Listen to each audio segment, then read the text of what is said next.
আচ্ছা, আমরা actually Sommerfeld model পড়ছিলাম এবং সমারফিল্ড মডেল থেকে আমরা বর্ণালীর যে ফাইন স্ট্রাকচার সেগুলো ব্যাখ্যা দেওয়ার চেষ্টা করছিলাম, ঠিক আছে। এবং আমরা দেখেছিলাম যে সমারফিল্ড অ্যাকচুয়ালি একাধিক অরবিটের কথা বললেন, এবং সেই অরবিটগুলোর অ্যাকচুয়ালি পরবর্তীকালে নাম দেওয়া হয়েছে according to their K value. যেমন ধরো কে এর ভ্যালু যদি 1 হয় তাহলে সেই অরবিটটাকে আমরা বলছি এস অরবিট। হ্যাঁ, এখানে এই যে বলা হচ্ছে যে এখানে খেয়াল করে দেখো, সো 1 হলে সেটা হচ্ছে এস অরবিট, 2 হলে সেটা পি অরবিট, 3 হলে ডি এবং 4 হলে এফ অরবিট।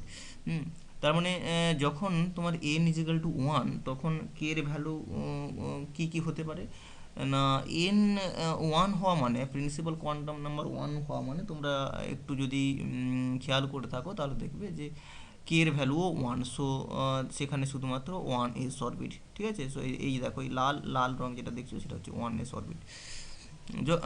সো এখানে অরবিটটা টোটালি সার্কুলার। যখন এন ইজিক্যাল টু 2 তখন কে এর দুটো ভ্যালু হতে পারে। হুম একটা হচ্ছে 1 আর একটা হচ্ছে 2। হ্যাঁ, তাহলে কে যখন 1 তখন এস অরবিট, সো ওটাকে আমরা বলছি 2s অরবিট, ঠিক আছে। এই যে পিঙ্ক কালারের যে অরবিটটা দেখছো এটা হচ্ছে 2s অরবিট। আর যখন কে ইজিক্যাল টু 2 তখন সেটা পি অরবিট, সো এই যে সার্কুলার যেটা সেটা হচ্ছে P orbit, so 2p orbit, ঠিক আছে।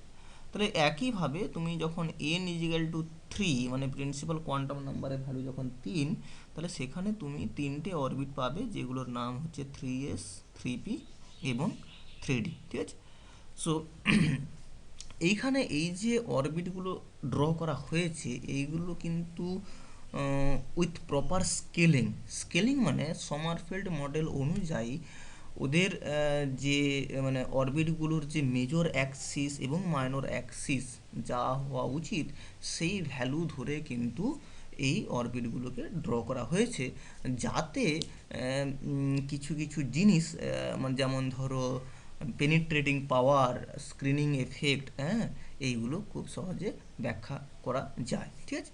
মানে যাতে সহজে বোঝানো যায় তার জন্য কিন্তু আমি এখানে এই অরবিটগুলোকে প্রপার স্কেল অনুযায়ী আমি ড্র করেছি, ঠিক আছে।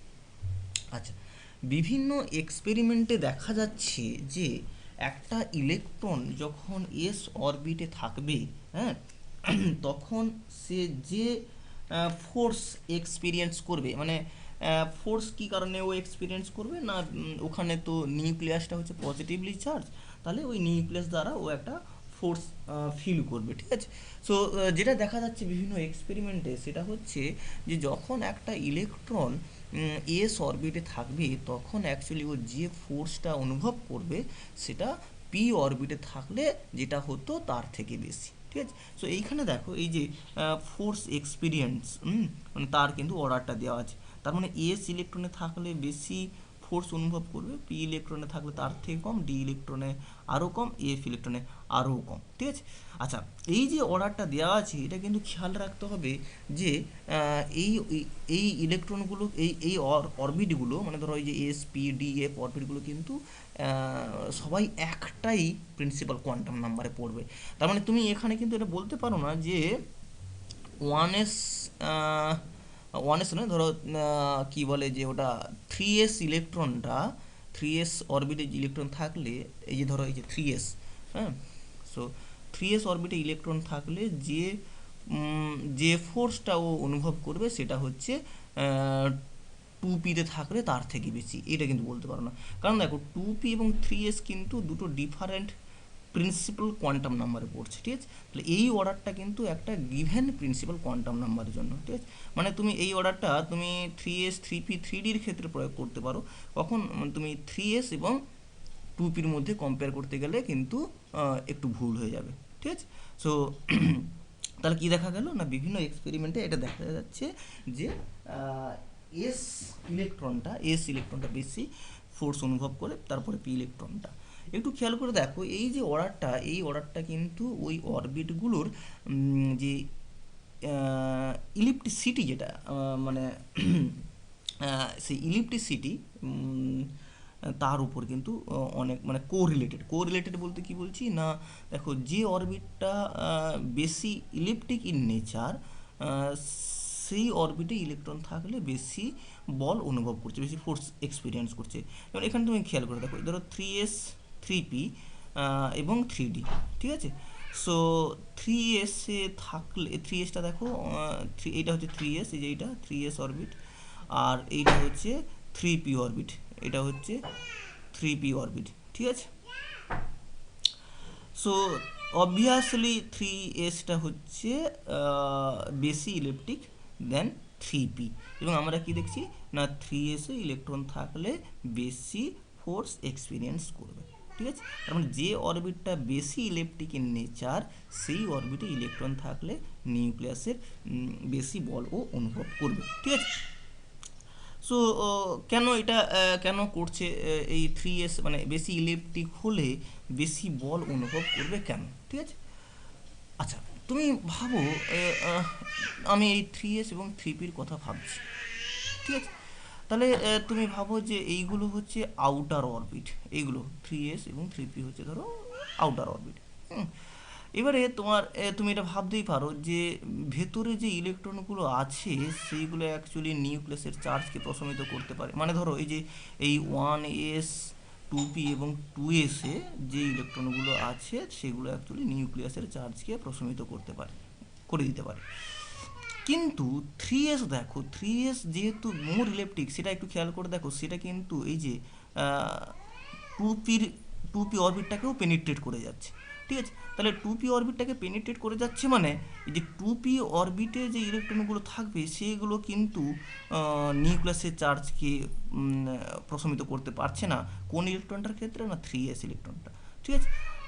কিন্তু দেখো 3pর ক্ষেত্রে 3pটা তোমার 2pকে পেনিট্রেট করছে, কিন্তু 3sটা যতটা পেনিট্রেট করছে তোমার 3pটা ঠিক ততটা পেনিট্রেট করছে না, ঠিক আছে। আহ, তার যে এখান থেকে বোঝা যাচ্ছে যে 3s-এর পেনিট্রেটিং পাওয়ারটা তোমার বেশি। একটু খেয়াল দেখো 3sটা কাকে কাকে পেনিট্রেট করে যাচ্ছে, দেখো 3sটা তোমার কি বলে যে তোমার কিছুটা 1s-কেও পেনিট্রেট করছে, তোমার 2p-কেও পেনিট্রেট করছে, ঠিক আছে। কিন্তু তোমার 3p কাকে পেনিট্রেট করছে, 3p শুধুমাত্র তোমার 2p-টাকে পেনিট্রেট করছে, ঠিক আছে। তার মানে এই যে এই ইলেকট্রিক নেচারের জন্য তোমার 3sটা অনেকটা নিউক্লিয়াসের কাছে যেতে পারছে, 3sটা দেখো অনেকটা নিউক্লিয়াসের কাছে যেতে পারছে, কিন্তু 3pটা ঠিক ততটা নিউক্লিয়াসের কাছে যেতে পারছে না, ঠিক আছে। তাহলে যেহেতু বেশি সময় ধরেও নিউক্লিয়াসের কাছে কাটাচ্ছে 3s অরবিটটা, তাই ওখানে ইলেকট্রনটা থাকলে তার সে অ্যাকচুয়ালি বেশি বল অনুভব করবে দেন দ্য 3p, ঠিক আছে। তাহলে এই যে ফোর্স এক্সপিরিয়েন্স, এইটা কিন্তু আমরা অরবিটগুলোর পেনিট্রেটিং পাওয়ার থেকে আমরা কি বলে যে রিয়েলাইজ করতে পারি, ঠিক আছে। সো যে অরবিটের পেনিট্রেটিং পাওয়ারটা বেশি, সে অ্যাকচুয়ালি বেশি ফোর্স অনুভব করবে। আবার কোন অরবিটের অ্যাকচুয়ালি পেনিট্রেটিং পাওয়ারটা বেশি, যে ধরো 3s এবং 3pর মধ্যে কার পেনিট্রেটিং পাওয়ারটা বেশি, না সেটা হচ্ছে 3s। এবং এই দেখো 3sটা হচ্ছে মোর ইলেকট্রিক, ঠিক আছে। তাহলে যে অরবিটটা বেশি ইলেকট্রিক সে তার পেনিট্রেটিং পাওয়ারটা বেশি। সো এখানে দেখো এই যে পেনিট্রেটিং পাওয়ারের সিকোয়েন্সটা এখানে দেওয়া হয়েছে। এখানে এস ইলেকট্রন, এটা এসটা ছোট হাতের ছোট হবে, স্মল লেটার হবে, বড় হয়ে গেছে। সো এস ইলেকট্রনের পেনিট্রেটিং পাওয়ার সব থেকে বেশি, তারপরে হচ্ছে পি ইলেকট্রন, তারপরে হচ্ছে ডি ইলেকট্রন, তারপরে হচ্ছে এফ ইলেকট্রন, ঠিক আছে। তো এই পেনিট্রেটিং পাওয়ার দিয়ে কিন্তু আমরা এই ইলেকট্রনগুলোর কি বলে শিল্ডিং বা স্ক্রিনিং এফেক্টটাকে আমরা আহ, উম, মানে জাস্ট কম্পেয়ার করতে পারি, ঠিক আছে। সো কোন ইলেকট্রনের স্ক্রিনিং পাওয়ার কীরকম, সো যেটা দেখা যাচ্ছে, ধরো আমি যদি বলি যে 3D,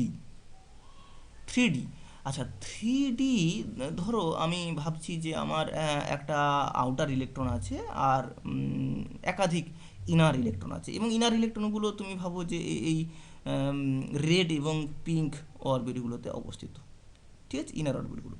তাহলে যদি ইলেকট্রনটা 3D তে থাকে ধরো এই অরবিটে যদি থাকে, তাহলে যতগুলো ইনার ইলেকট্রন ছিল তারা কিন্তু নিউক্লিয়াসের চার্জকে প্রশমিত করে দেবে। তার কারণ থ্রি ডির ইলেকট্রনটি সব সময় এই ইনার ইলেকট্রনগুলোর বাইরে থাকছে, ঠিক আছে। কিন্তু যদি ইলেকট্রনটা থ্রি পিতে থাকে, তখন কিন্তু থ্রি পিতে থাকলে এই ইলেকট্রনগুলো, এখানে ইনার ইলেকট্রন যতগুলো আছে ঠিক তত পরিমাণের কিন্তু নিউক্লিয়াসের চার্জকে ওরা প্রশমিত করতে পারবে না। তার কারণ থ্রি পিটা দেখো সব সময়, থ্রি পিটা সব সময় কিন্তু এই যে পিঙ্ক এবং রেড কালারের অরবিটে যে ইলেকট্রনগুলো থাকে তাদের বাইরে সব সময় থাকে না। দেখো এই যে কিছুটা পেনিট্রেট করে গেছে, ঠিক আছে। তাহলে ভেতরে ঢুকে যাওয়া মানে তখন এখানে যে ইলেকট্রনটা থাকবে, এই যে পিঙ্ক অরবিটে যে ইলেকট্রনটা থাকবে, সে অ্যাকচুয়ালি থ্রি পিটাকে আবরণ করতে চাইবে না, উল্টোটা বরং হবে। তাহলে থ্রি পিটা যেহেতু ভেতরে ঢুকে যাচ্ছে, তখন থ্রি পিটা অ্যাকচুয়ালি চাইবে যে ওর বাইরে যে আছে তার ক্ষেত্রে আবরণী সৃষ্টি করতে, ঠিক আছে। থ্রি এসটার ক্ষেত্রে খেয়াল করে দেখো, সো থ্রি এসটা অ্যাকচুয়ালি তোমার দেখো থ্রি এসটার ক্ষেত্রে কিন্তু এই ইনার ইলেকট্রনের সবটাই, হ্যাঁ, আবরণের সৃষ্টি করতে পারছে না। কারণ দেখো থ্রি এসটা তোমার এই যে কি বলে তোমার টু পি এবং ওয়ান এসকে পেনিট্রেট করে ঢুকে গেছে, ঠিক আছে। তার মানে তুমি যদি খেয়াল করো যে তুমি দেখতে পাবে যে থ্রি এসটা বরং এই যে টু পির ক্ষেত্রে আবরণী সৃষ্টি করছে, বা ধরো ওয়ান এসের ক্ষেত্রে কিছুটা আবরণী সৃষ্টি করছে, ঠিক আছে। তার আবার দেখো তুমি এখানে থ্রি এস এবং থ্রি পির আবরণী ক্ষমতা তুলনা করো, থ্রি এস এবং থ্রি পি। তাহলে যেহেতু থ্রি এসটা বেশি পেনিট্রেট করে ঢুকে যাচ্ছে, তাহলে এ কিন্তু অন্য ইলেকট্রন দ্বারা কম কম পরিমাণে সিল্ড হচ্ছে আর কি, ঠিক আছে। কিন্তু উল্টে এ বরং অন্য ইলেকট্রনগুলোকে সিল্ড করে দিচ্ছে, মানে স্ক্রিন করে দিচ্ছে, মানে অন্য ইলেকট্রনগুলোকে নিউক্লিয়াসের চার্জ থেকে অ্যাকচুয়ালি দূরে রাখছে।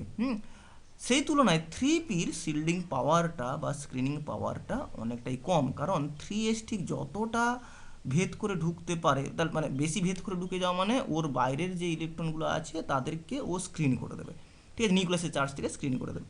তাহলে থ্রি এস যেহেতু বেশি ভেতরে ঢুকে যাচ্ছে, তাহলে এর স্ক্রিনিং পাওয়ারটা বেশি, থ্রি পি স্ক্রিনিং পাওয়ারটা অপেক্ষাকৃত কম, থ্রি ডির আরও কম।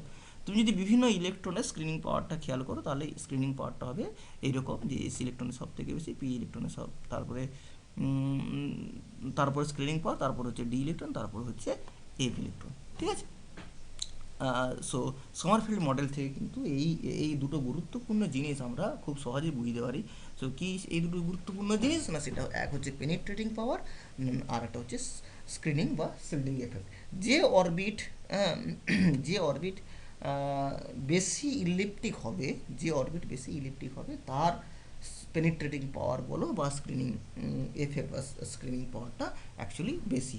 আর যেহেতু এস অরবিটটা মোর ইলেকট্রিক, তাহলে এর স্ক্রিনিং এফেক্টটা সব থেকে বেশি, ঠিক আছে। এবং এফ ইলেকট্রনের স্ক্রিনিং পাওয়ারটা, এটা মাথায় রাখতে হবে, কারণ পরবর্তীকালে যখন ল্যান্থানাইট কন্ট্রাকশন পড়ানো হবে, তখন কিন্তু এই এফ ইলেকট্রনের যে উইক শিল্ডিং এফেক্ট সেইটা কিন্তু উল্লেখ করা হবে, ঠিক আছে। সো এরপরে আসা যাক যে কোয়ান্টাম ডিফেক্ট। এখানে একটা কথা আমি বলে রাখি যে এই যে বোরের মডেল বা ধরো সমারফিল্ডের যে মডেল, সেটা হচ্ছে মেনলি ওয়ান ইলেকট্রন সিস্টেম, মানে হাইড্রোজেন লাইক সিস্টেমের ক্ষেত্রে অ্যাপ্লিকেবল। কিন্তু এটা এটা আমরা সাম এক্সটেন্ট অ্যালকালি মেটালের ক্ষেত্রে আমরা অ্যাপ্লাই করতে পারি। তার কারণ হচ্ছে অ্যালকালি মেটালে অ্যাকচুয়ালি একটাই ভ্যালেন্স ইলেকট্রন আছে, যেমন ধরো সোডিয়ামে তোমার দেখো ভ্যালেন্স ইলেকট্রন কটা না, একটাই, এবং ইনার ইলেকট্রন হচ্ছে 10টা। সো এই ক্ষেত্রে আমরা এই ভ্যালেন্স ইলেকট্রনটাকে বলছি অপটিক্যাল ইলেকট্রন। এই যে এখানে বলা হয়েছে যে 10 inner electrons and 1 optical electron for sodium, ঠিক আছে। তাহলে এবার দেখো আমরা অ্যাকচুয়ালি মডেলটা, রাদার সে বোরের মডেলটা, কারণ এখানে যে এনার্জির এক্সপ্রেশনটা ধরা হয়েছে সেটা কিন্তু সমারফিল্ডের এনার্জি এক্সপ্রেশন নয়, মানে সেকেন্ড কারেকশন অনুযায়ী যে এক্সপ্রেশনটা হয় সেটা নয়, এটা বরং ওই বোরের যে এনার্জি ফর্মটা, সেই ফর্মটা কিন্তু আমরা এখানে ধরেছি, ঠিক আছে। সো এইখানে যদি আমি সোডিয়ামের ওই অপটিক্যাল ইলেকট্রনটার ক্ষেত্রে আমি যদি বোরের মডেল কাজে লাগাতে চাই, বোরের মডেল কাজে বা ধরো সমারফিল্ডের ফার্স্ট মডিফিকেশনটা কাজে লাগাতে চাই, তাহলে আমার এনার্জির এক্সপ্রেশনটা এরকম হওয়া উচিত। সো যেখানে জেডটা কিন্তু আর পারমাণবিক মানে অ্যাটমিক নাম্বার থাকবে না, ঠিক আছে? কারণ এইখানে দেখো যে অ্যাকচুয়ালি তুমি যদি একটু খেয়াল করে দেখো যে জেডটা কী জন্য এসছে অ্যাকচুয়ালি বোরের মডেলে, জেডটা মেনলি এসছে তোমার কি বলে যে নিউক্লিয়াসের চার্জ, নিউক্লিয়াসের চার্জ হিসেব করার ক্ষেত্রে এই জেড কোয়ান্টিটিটা চলে এসছে, ঠিক আছে? সো এইখানে তুমি জেডটা যদি নিউক্লিয়াসের চার্জ হয় তোমার মনে হতে পারে যে এখানে তো তাহলে 11 হওয়া উচিত, কিন্তু না।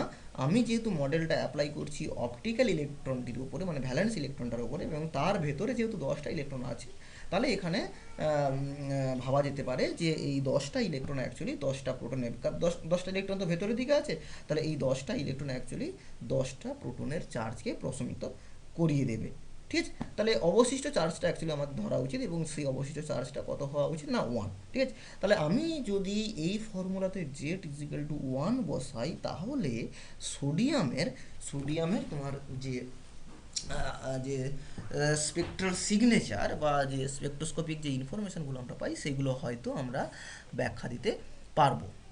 কিন্তু যেটা দেখা যাচ্ছে যে এখানে জেড ইজিক্যাল টু 1 বসালে কিন্তু ওই স্পেকট্রাল লাইনগুলো ব্যাখ্যা দেওয়া যাচ্ছে না, ঠিক আছে? সো কেন ব্যাখ্যা দেওয়া যাচ্ছে না? না, তুমি ধরো আমি এই যে বলছি যে ধরো সোডিয়ামের ওই অপটিক্যাল ইলেকট্রনটা ধরো 3s এ অবস্থিত, ঠিক আছে? তুমি যখন জেড ইজিক্যাল টু 1 বসাচ্ছ, তখন ধরে নিচ্ছ যে 10টা যে ইনার ইলেকট্রন সেইগুলো 10টা প্রোটনের চার্জকে প্রশমিত করে দিচ্ছে, তার মানে নিউক্লিয়াসের চার্জ যেটা অবশিষ্ট থাকছে সেটা হচ্ছে 1। কিন্তু দেখো এই 3s-এর ইলেকট্রনটা যদি সব সময় ইনার ইলেকট্রনগুলোর বাইরে থাকতো, তাহলে এই অ্যাজাম্পশনটা ঠিক।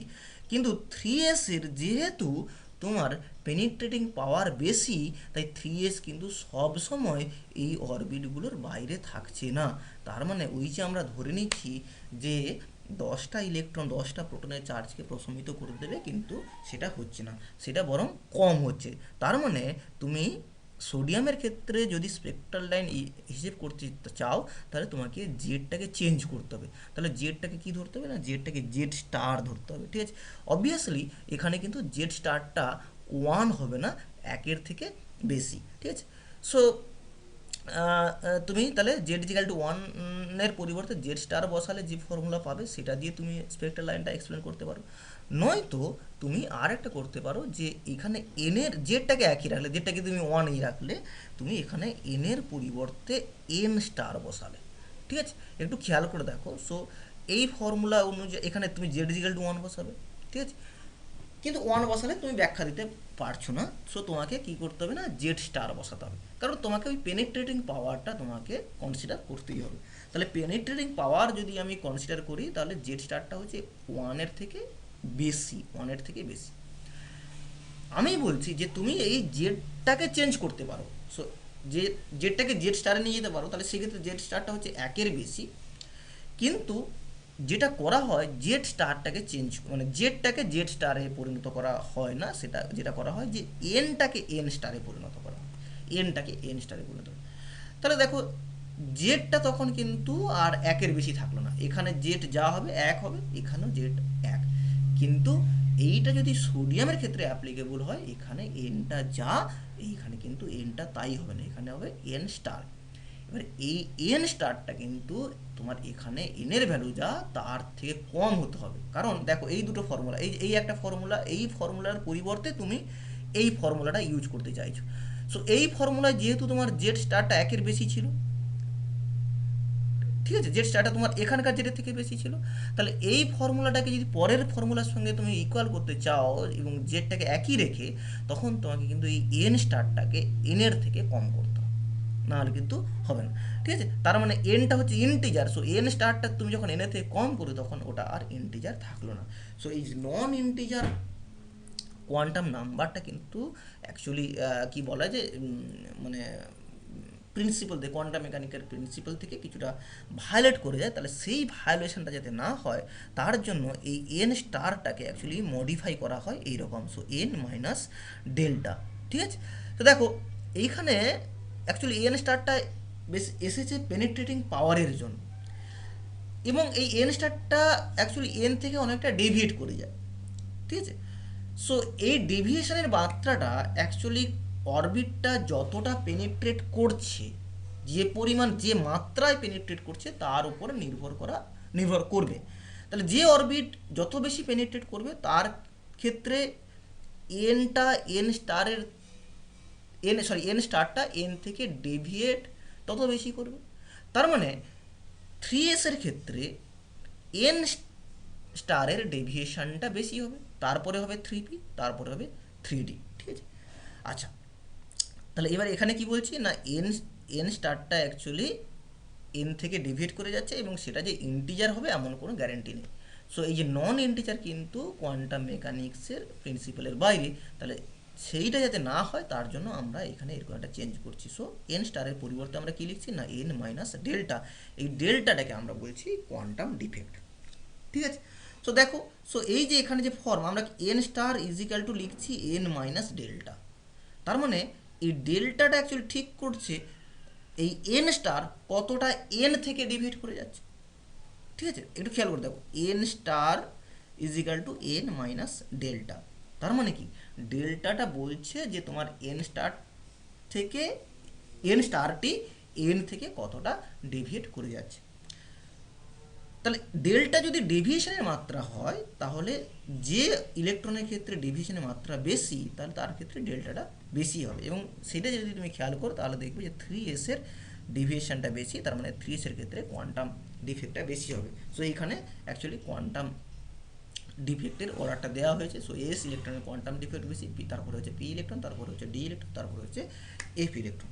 এবং এই কোয়ান্টাম ডিফেক্ট তুমি যদি কনসিডার করো তখন তুমি স্পেক্ট্রাল লাইনের যে ওয়েভ নাম্বার পাবে সেই ওয়েভ নাম্বারটা হচ্ছে এই এই ফর্মুলা অনুযায়ী হবে, ঠিক আছে। সো যেখানে কিন্তু ডেল ওয়ান এবং ডেল টুটা হচ্ছে দুটো ডিফারেন্ট অরবিট, মানে এরকমই তো হতে পারে যে একটা ইলেকট্রন ধরো 4s, সো 4s থেকে ধরো তোমার 3pতে শিফট করলো। সো 4s, আমি বলছি 4s থেকে 3p, তার মানে ডিফারেন্ট টাইপ অফ অরবিট, একটা হচ্ছে এস অরবিট আর একটা হচ্ছে পি অরবিট, তাহলে তাদের ক্ষেত্রে কোয়ান্টাম ডিফেক্টগুলো আলাদা। ওই জন্য এখানে বলা হচ্ছে যে ডেল ওয়ান এবং ডেল টু। সো এই ফর্মুলা থেকে তুমি কিন্তু স্পেক্ট্রাল লাইনটা খুব সহজে মানে এক্সপ্লেন করতে পারো,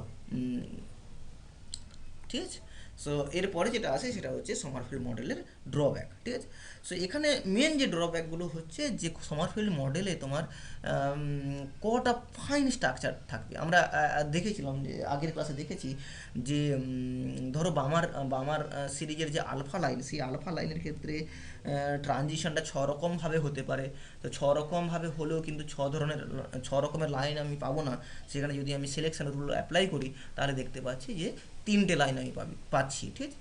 কিন্তু পরীক্ষাগারে কিন্তু এই 3টে লাইনও পাওয়া যায় না, তার থেকে কম সংখ্যক লাইন পাওয়া যায়, ঠিক আছে। তার মানে সমারফিল্ড মডেলটা যদি আমি কাজে লাগাই তাহলে ফাইন স্ট্রাকচার তৈরি হওয়ার কারণটা হয়তো মানে বোঝা যাচ্ছে, কিন্তু কটা ফাইন স্ট্রাকচার থাকবে সেটা বোঝা যাচ্ছে না, ঠিক আছে। তারপর হচ্ছে এটা রিলেটিভ ইন্টেন্সিটি কীরকম হবে, মানে এই যে ফাইন লাইনগুলো, মানে ধরো আমি যদি বলি যে বামার সিরিজের এইচ আলফা লাইনে দুটো ফাইন স্ট্রাকচার আছে, ঠিক আছে। সো কোশ্চেন হচ্ছে ওই দুটো ফাইন স্ট্রাকচার মানে ওই দুটো ফাইন লাইনের ইন্টেন্সিটি কি একই হবে? এক্সপেরিমেন্টালি যেটা দেখা যায় যে সেটা ফাইন লাইনগুলোর ইন্টেন্সিটি একই হয় না, কম বেশি হয়, কিন্তু সেটা সমারফিল্ড মডেল থেকে আমরা ব্যাখ্যা দিতে পারছি না।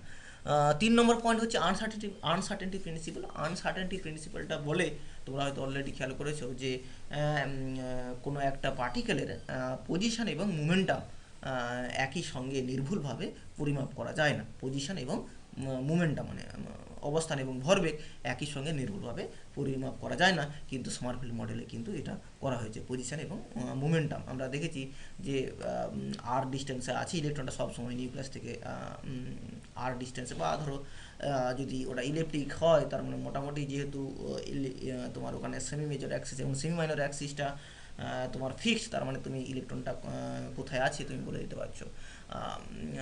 তারপরে আর যেটা হচ্ছে যে ওখান থেকে ওখানে মোমেন্টামটাও আমরা ওই যে কোয়ান্টাম রেস্ট্রিকশন থেকে মোমেন্টামটাও পেয়ে যাচ্ছি, ঠিক আছে। সো আনসার্টেনিটি প্রিন্সিপালটা কিন্তু এখানে ভায়োলেট করছে, ঠিক আছে।